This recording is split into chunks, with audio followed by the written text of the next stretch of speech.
Inakusahan naman ang isang subcontractor ng arena at proyekto ng INC sa Alang-Alang Leyte ng katiwalian ang ilang ministro ng INC.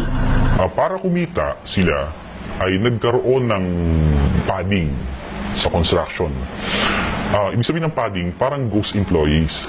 Sa Leyte naman na proyekto ng INC para sa mga nasalanta ng Bagyong Yolanda. Sinabi ng subcontractor na substandard ang mga materyales na ginamit sa lugar na walang DNR clearance para sa konstruksyon. Hindi nila sinunod yung very basic sa construction. Ano yun? Land development. Walang land development na ginawa.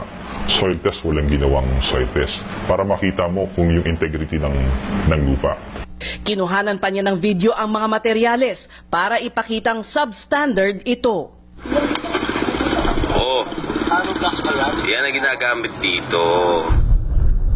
Noong sinadya ng ABS-CBN News Team ang lugar para beripikahin ang aligasyon, hindi ito pinayagang makapasok sa New Era Iglesia ni Cristo sa Barangay Langit, Alang-Alang, Leyte. Nakatakda rin na magsagawa ng inspeksyon ng Business Permit and Licensing Section sa isang factory sa lugar.